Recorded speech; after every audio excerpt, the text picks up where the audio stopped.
ಎಲ್ಲ ಪತ್ರಿಕಾ ಸ್ಟಾಫ್ಗೆ ನಮಸ್ಕಾರ. ಆ್ಯಕ್ಚುಲಿ ತುಂಬ ಸುಸ್ತಾಗಿದೆ ನಾನು.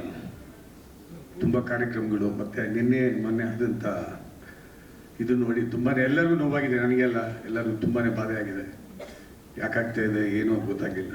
ಅಲ್ಲಿ ನಮ್ಮ ಸ್ನೇಹಿತರದ್ದು ಫೋಟೋ ಇಟ್ಟಾಕೊಳಕ್ಕೆಲ್ಲ ಏನೋದು ಅಂತ ಈ ಥರ ಅಂತ ಹೇಳಿದ್ರು. ಆಮೇಲೆ ಗೊತ್ತಾಯ್ತು ನನಗೆ ವಿಷಯ. ಈ ದುರದ್ದುಗಳಾಗಬಾರ್ದು. ಆರ್ಗನೈಸರ್ ಯಾವುದೇ ಫಂಕ್ಷನ್ ಯಾರು ಮಾಡ್ತಾರೋ ಏನೋ ನಮ್ಗೆ ಗೊತ್ತಿಲ್ಲ. ಬಟ್ ಜನರನ್ನು ಬಲಿ ತಗೊಳ್ಳೋದು ಭಾಳ ದೊಡ್ಡ ತಪ್ಪು.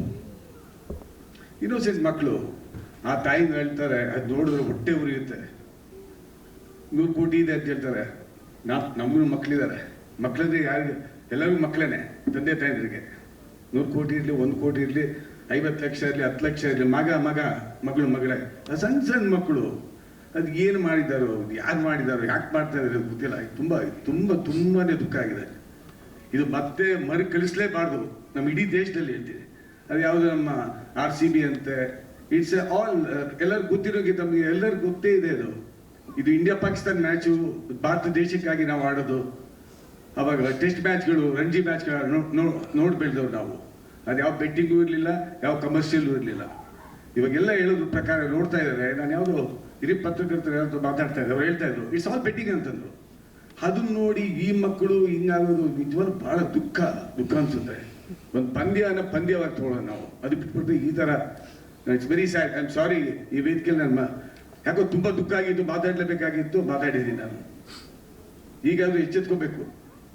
ಆರ್ಗನೈಸರ್ ಇರಲಿ, ಓವರ್ ಇಟ್ ಈಸ್ ದುಡ್ಡೆಲ್ಲ ಇಂಪಾರ್ಟೆಂಟು. ಮೋಸ್ಟ್ ಇಂಪಾರ್ಟೆಂಟು ನಮ್ಮ ಮಕ್ಕಳು, ಅವ್ರ ಪ್ರಾಣ.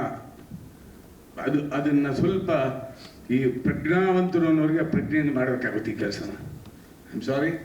Anyway, I come back to Karikaada title ಅದ್ಭುತವಾಗಿದೆ. ನಾನು ನಮ್ಮ ನಟರಾಜ್ ಅವ್ರು ಕೇಳ್ತಾ ಇದ್ದೆ, ಕರಿಕಾಡ ಅಂದರೆ ಏನು, ಮೀನಿಂಗು, ಅರ್ಥ ಏನು ಅಂತ. ಅವ್ರು ಹೇಳಿದ್ರು, ನಾನು ಚಿಕ್ಕಮಂಗ್ಳೂರು ಸೆಕ್ಟಪಟ್ಟಣ ಅಲ್ಲ, ಅಲ್ಲಿ ನಾನು ಹುಟ್ಟು ಬೆಳೆದಿ ಸರ್. ಸಣ್ಣ ವಯಸ್ಸಲ್ಲಿ ನಾವು ಭಾಳ ಕಾಡಿಗೆಲ್ಲ ಹೋಗ್ಬಿಟ್ಟು ವೈಲ್ಡ್ ಬೋರ್ ಅಂತ ಏನು ಹೇಳ್ತೀವೋ ನಾವು, ಕಾಡಂದಿಯನ್ನು ಬೇಟೆ ಭಾಳ ಜನ ಆಡ್ತಾಯಿದ್ರು, ನಂಬ್ತಾ ಇದ್ದು. ಅದ್ರಲ್ಲಿ ಆಹುಗಳು ಇಟ್ಕೊಂಡು ಒಂದು ಸಿನಿಮಾ ಮಾಡಿದ್ದೀವಿ ಅಂತ. ಬಟ್ ಇದೊಂದು ಅದ್ಭುತ. ಅದು ಬಿಟ್ಟು ಬೇರೆ ನಾನು ಕೇಳ್ಕೊಡ್ಲಿಲ್ಲ. ನಿಮ್ಮ ಚಿತ್ರಕಥೆ ನಾನು ಹೇಳೋದಿಲ್ಲ ಸರ್, ಭಯ ಪಡಬೇಡಿ. ಸೊ ನನಗೂ ಕೂಡ ಈ ಅರಣ್ಯ ವನ್ಯಜೀವಿಗಳು ಭಾಳ ಇಷ್ಟ. ಸಾಕಷ್ಟು ಸಲ ಬಂಡೀಪುರ, ಚಾಮರಾಜನಗರ, ಗೋಪಾಲಸ್ವಾಮಿ ಬೆಟ್ಟ ಈ ಕಡೆ ತುಂಬ ಹೋಗಿದ್ದೀನಿ. ಯಾಕೆಂದರೆ ನಮ್ಮ ಫಾದರ್ ಇನ್ ಲಾ DCF ಆಗಿದ್ರು, ಈಸ್ ನೋ ಮೋರ್. ಸೊ ಹಾಗಾಗಿ ನಾನು ಡೀಪ್ ಇನ್ಸೈಡ್ ಫಾರೆಸ್ಟ್ ಕೂಡ ಹೋಗಿದ್ದೀನಿ. ಬಟ್ ನನಗೆ ಭೇಟಿ ಅಂದರೆ ಆಗಲ್ಲ ಸರ್. ವನ್ಯಜೀವಿಗಳನ್ನ ಸಂವರ್ಣ ಮಾಡಬೇಕು. ಸೊ ಹಾಗಾಗಿ ನೀವೇನು ಮಾಡಿರೋ ಗೊತ್ತಿಲ್ಲ ಸಿನಿಮಾ ಸ್ಕ್ರಿಪ್ಟಲ್ಲಿ. Anyway, I wish you all the best. So ಸಂಗೀತ ನಮ್ಮ ಶಶಾಂಕ್ ಶೇಷಗಿರಿ ಅವರು ಅದ್ಭುತವಾಗಿ ಮಾಡಿದ್ದಾರೆ. Very good singer, very good composer also. ಸಾಹಿತ್ಯವನ್ನು ನಾಗೇಂದ್ರ ಪ್ರಸಾದ್ ಅವರು ಬರೆದಿದ್ದಾರೆ. ನಮ್ಮ ಗಿಲ್ಲಿ ವೆಂಕಟೇಶ್ ಅವರು ಒಂದು ಸಿನಿಮಾ ಅರ್ಧದಲ್ಲಿ ಇಲ್ಲ, ಕಂಪ್ಲೀಟ್ ಆಗಿಲ್ಲ, ಕೇಳಿದೆ ಎಷ್ಟೇ ಸಿನಿಮಾ ಅಂತ. ಸೊ ಇದೇ ಮೊದಲನೇ ಸಿನಿಮಾ. ಚೆನ್ನಾಗಿ ಮಾಡಿದ್ದಾರೆ. ಸಾಂಗ್ಸ್ ಮಾತ್ರ ಭಾಳ ಅದ್ಭುತವಾಗಿ ಮಾಡಿದ್ದಾರೆ. ಸ್ವರ ಸಂಯೋಜನೆ ಚೆನ್ನಾಗಿ ಮಾಡಿದ್ದಾರೆ. ಸಿಂಗರ್ಸು ಕೂಡ ಅದ್ಭುತವಾಗಿ ಆಡಿದ್ದಾರೆ. Madam, hats off to you. ತುಂಬ ಚೆನ್ನಾಗಿ ನೀವು ಆನ್ಸರ್ ಮಾಡಿದ್ರಿ.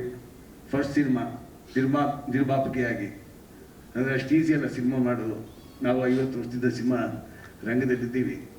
ವೀಕೆಂಡಲ್ಲಿ ನೀವು ಯಾವ ಬಿಗ್ ಬಾಸ್ಕೆಟ್ಗೆ ಏನಾಗಿದೆ ತಾವು ಮಾರ್ಕೆಟಿಂಗ್ ಹೆಡ್ಡಾಗಿ, ಅದು ಸಿಕ್ಕಾಪಟ್ಟೆ ಪ್ರೆಷರ್ ಇರೋ ಕೆಲಸ.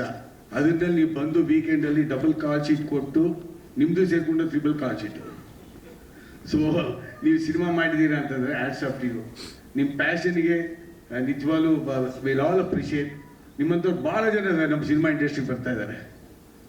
ತಿಳಿಸ್ಬೇಡ, ಕರೆಕ್ಟಾ? ಭಾಳ ಜನ ನೀವು ನೋಡಿದ್ದೀರಿ. ನೀವಲ್ಲಿ ಸ್ಟುಡಿಯೋ ರೆಕಾರ್ಡ್ ಮಾಡ್ಕೊಂಡಿರ್ತೀವಿ, ನಾವು ಈ ಕಡೆ ಹಾಡು ರಿಲೀಸ್ ಮಾಡ್ತೀವಿ. ಸೊ ಹಾಗಾಗಿ ಪ್ರತಿಯೊಬ್ಬರು ಇತಿಹಾಸವೂ ನಿಮ್ಗೆ ಗೊತ್ತಿದೆ, ನಮಗೂ ಗೊತ್ತಿದೆ. ಸೊ ಈ ನಿರ್ಮಾಪಕರನ್ನ ಉಳಿಸ್ಕೊಬೇಕಾಗಿರೋದು ನಮ್ಮ ಜವಾಬ್ದಾರಿ, ಅಂದರೆ ಸಿನಿಮಾ ಇಂಡಸ್ಟ್ರಿ ಜವಾಬ್ದಾರಿ. So I wish you all the best for complete team. ದೇವ್ರು ಒಳ್ಳೇದು ಮಾಡಲಿ. ನಮ್ಮ ಗೋಪಾಲ್ಜಿ ಅವರು ಬಂದಿದ್ದಾರೆ, ಸಂಘ ಪರಿವಾರದವರು, ನಮ್ಮ ಭಾಳ ಆತ್ಮೀಯರು, ಅವ್ರ ಸ್ನೇಹಿತರು ಬಂದಿದ್ದಾರೆ. ಸೊ ಗೋಪಾಲ್ಜಿ, ದಯಮಾಡಿ ಎಲ್ಲರೂ ವಿಶ್ ಮಾಡಿ. So I wish you all the best sir. God bless you. So ಯಾವಾಗ ಸಾಂಗ್ ಕೊಡ್ತೀರಿ, ಯಾವಾಗ ರಿಲೀಸ್ ಮಾಡೋದು ನಾವು? ವೆರಿ ಸೂನ್ ಸಿನಿಮಾ ಯಾವಾಗ ರಿಲೀಸ್ ಮಾಡ್ತೀರಿ? Yes, sir. I wish you all the best. We are all there with you. God bless you. Thank you Venu sir, thank you so much. ಇಷ್ಟೊತ್ತಿಗೆ ನಿಮ್ಮೆಲ್ಲರಿಗೂ ಹೆಚ್ಚಿನ ಸುದ್ದಿಗಳಿಗಾಗಿ ನಮ್ಮ ಚಾನೆಲ್ನ ಸಬ್ಸ್ಕ್ರೈಬ್ ಮಾಡಿ.